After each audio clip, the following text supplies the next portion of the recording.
Hi, I'm Tom Barry, and welcome to The New Left. I am here today with Paris Mance, the producer of the show. Hey, Paris. Hi, Tom. How's it going? And Jacob Randall, a podcaster and regular contributor on The New Left. Jacob, it's great to have you back. Good to be with you, my friend. You too. Tulsi Gabbard is running an insurgent progressive campaign inside the Democratic Party, and she continues to separate herself from the other candidates with her unflinching support of WikiLeaks and her courageous critique of the military-industrial complex. She's held 3 events in Los Angeles over the last 2 weeks that we were able to attend that really gave us a much better sense of who Tulsi Gabbard actually is. We have a short video of her MacArthur Park cleanup she just did in LA that we're going to watch right now, and then we will be right back for a panel discussion. Let's check it out.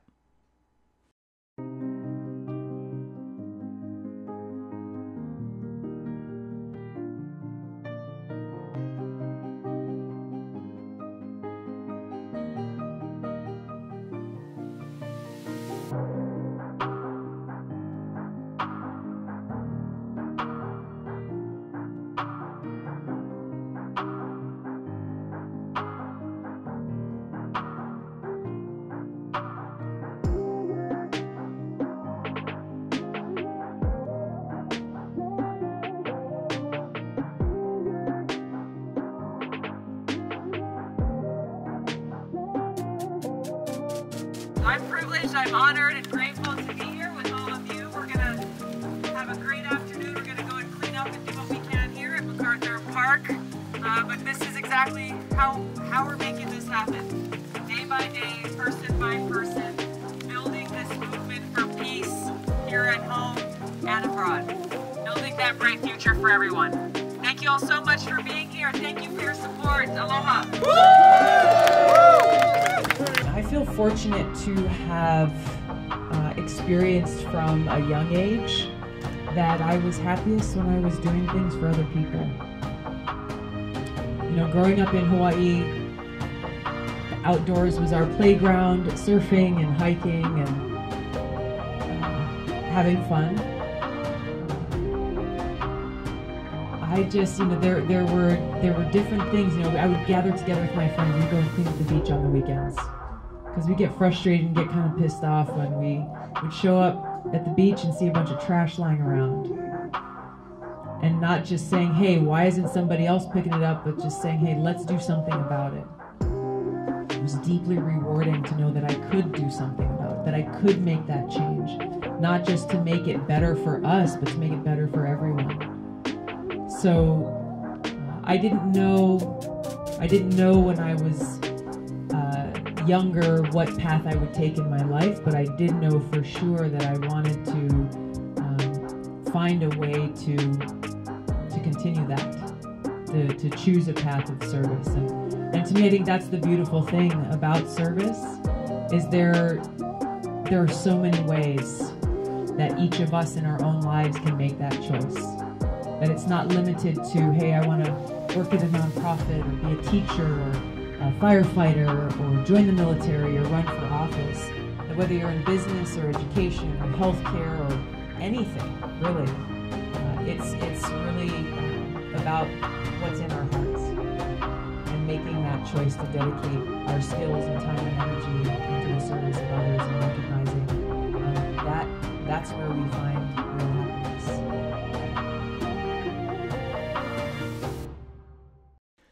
The more that I see of Tulsi Gabbard, the more that I am convinced that she is the only candidate with the backbone and the integrity to lead us out of the darkness that we are in as a country.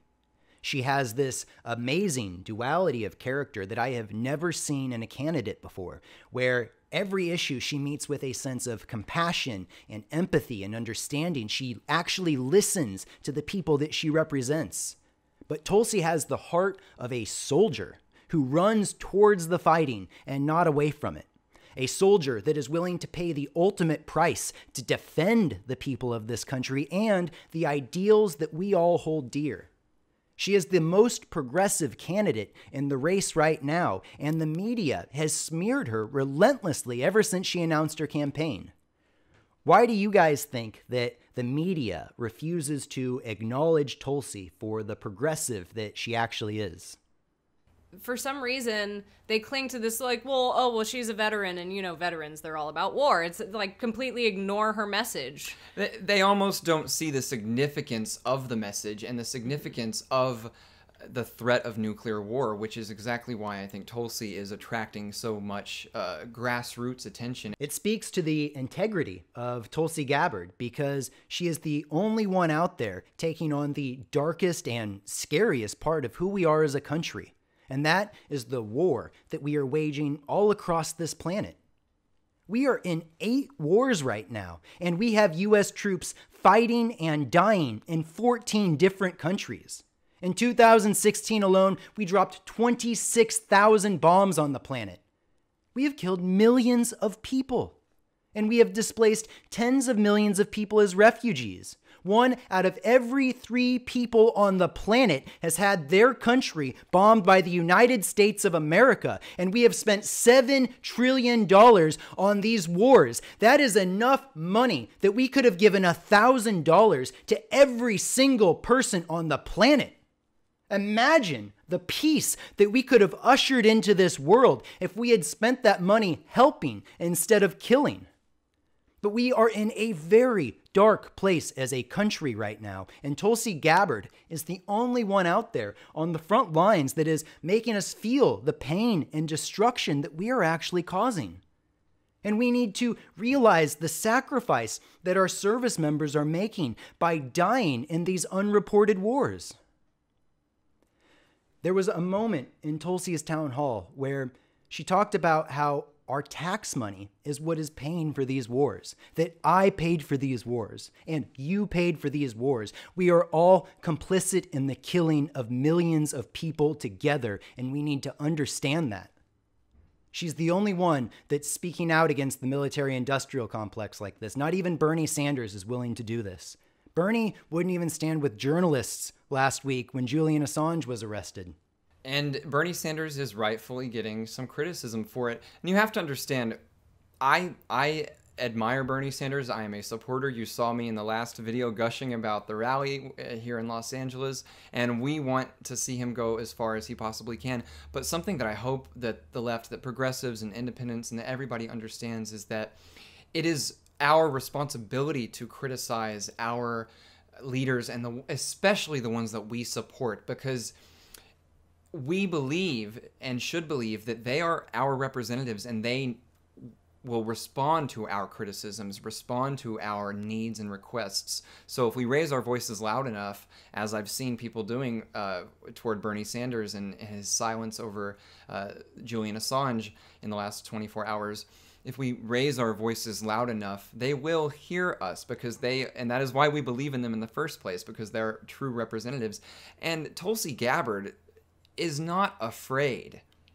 No, she's not. She is fearless. She's fearless. She is not afraid. And that is, I think, the reason why that combination of fearlessness along with her message is why she keeps getting support, because people are hearing it with clarity, because it's from a rational, compassionate place. She's talking about human life. She's talking about the fact that if we don't get in gear and deal with the threat of nuclear war and these nuclear arms races and the Cold War we're in, if we don't deal with all of these very dangerous things, we're not going to be talking about the next presidential election, because there's not going to be one.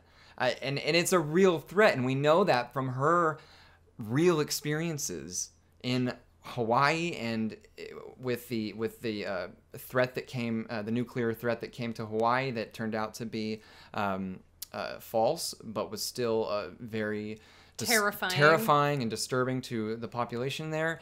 From that to her actual experience serving overseas, and from meeting with foreign leaders, whether they're opposition leaders or not. Well, and that's something that I love about her, is that she is so willing to stand up for peace, that she is not afraid to meet with leaders who we would consider our enemies. Or adversaries. Exactly. Like, you don't make peace with your friends. Exactly. You just don't. You have to talk through it, and if you're going to come up with a peaceful solution, then a conversation has to be part of that. Peace is harder than war. It is harder to make peace with our enemies than it is to simply drop a bomb. Tulsi Gabbard is a soldier for peace, and she has already demonstrated this to us in her career. In 2016, Obama wanted to go to war with Syria, and Tulsi Gabbard is our only leader, our only congressman that actually went to Syria to sit down with Bashar al-Assad and figure out why this was happening and what it would take to save millions of lives. This is one of her best qualifications for why she should be president of this country, despite the fact that she has been smeared relentlessly for this and is still smeared for it today. Our enemy is not in these other countries. Our real enemy is ourselves and the corrupt war criminals that run this country, that torture by policy and are killing people all over the world on our behalf.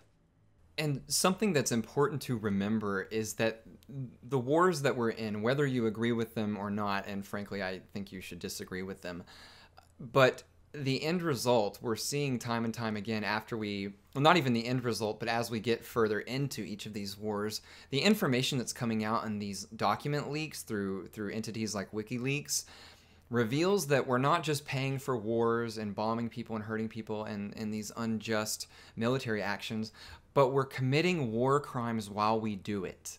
We're not just going into all of these wars, but we're going into these wars and we're doing things that are illegal on an international level. We need a leader that understands the cost of war.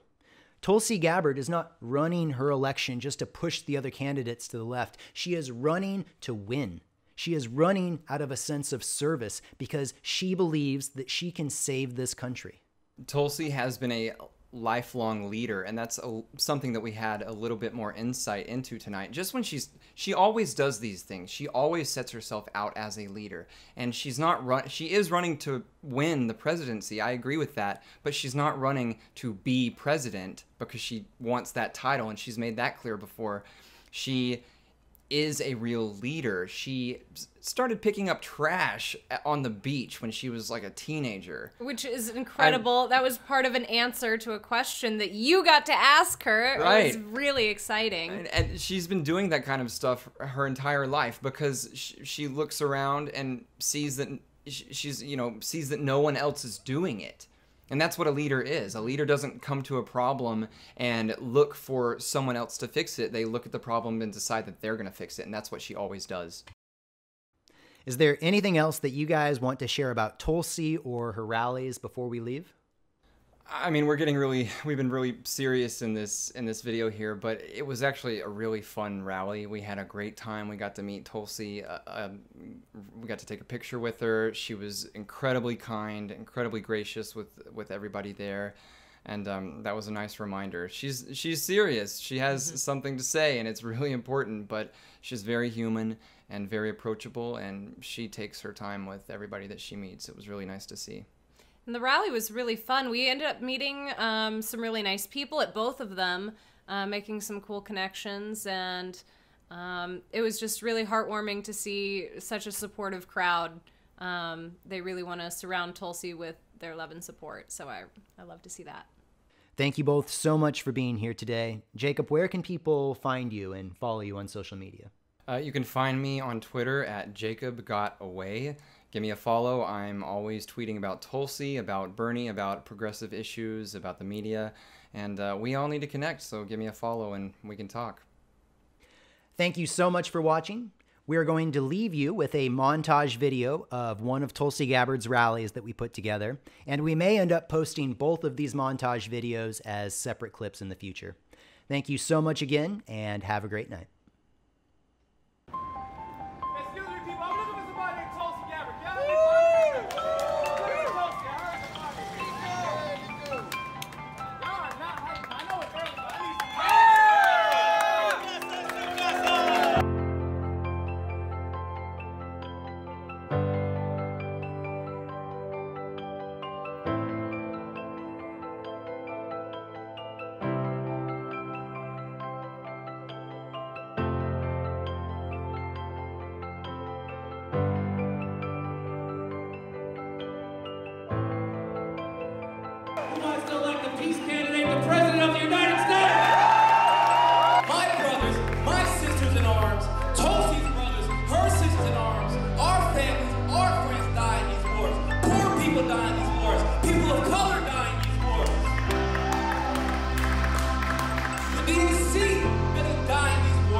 the last few years, I've been peeling back all the different layers, trying to understand all these different things that I didn't understand about life, correcting all the lies that we've been told. And at that point, I was like, oh, she's real. This is a real person. This is it. This is who we need. And so for that reason, today I will be officially endorsing Tulsi Gabbard for President of the United States in 2020.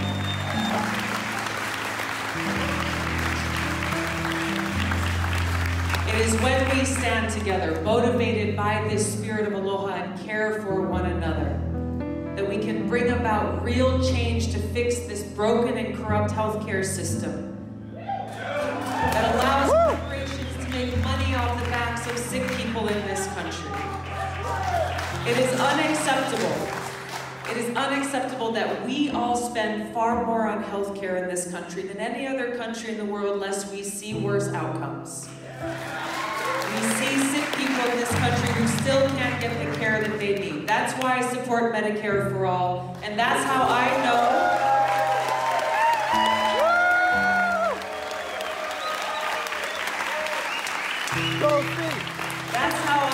that when we the people stand up saying, I will not allow a single one of my brothers and sisters to fall sick and not get the care they need. That is how we bring about this change. When we stand united in this spirit of aloha and care for one another, we can bring about real criminal justice reform, end private prisons, end this failed war on drugs, end the prohibition on marijuana, make sure that we are truly caring for one another. It is when we stand united, caring for one another, and for our future that we can address the homeless crisis that is inflicted on so many of our friends and neighbors and families.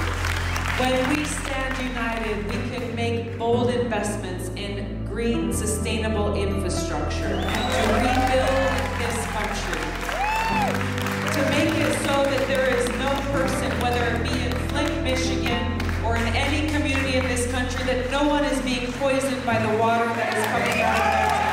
When we stand united, caring for one another and for our planet, we can take bold action to address this climate crisis that we are facing. To end these terrible fossil fuel subsidies, end our addiction on fossil fuels, and invest in green, renewable energy for today, generations to come. Service above self. Putting people ahead of profits, people ahead of politics, putting the well-being of our people and our planet at the forefront of the decisions that we make in this country.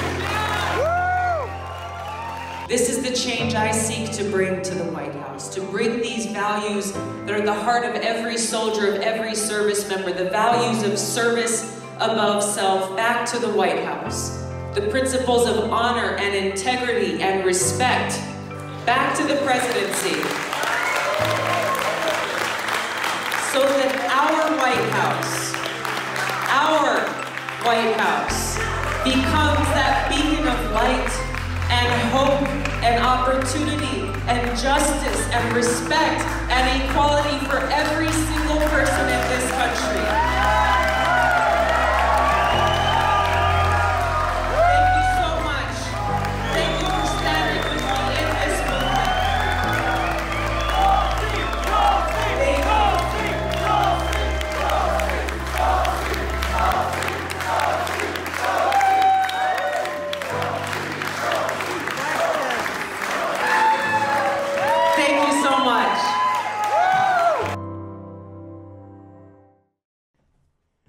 Thanks for watching, and don't forget to click like and subscribe. Also, be sure to ring that bell if you'd like notifications when we release new videos. You can follow the show on Twitter and Instagram at WeAreTheNewLeft, and if you would like to see more videos like this, please consider supporting the show on Patreon or donating.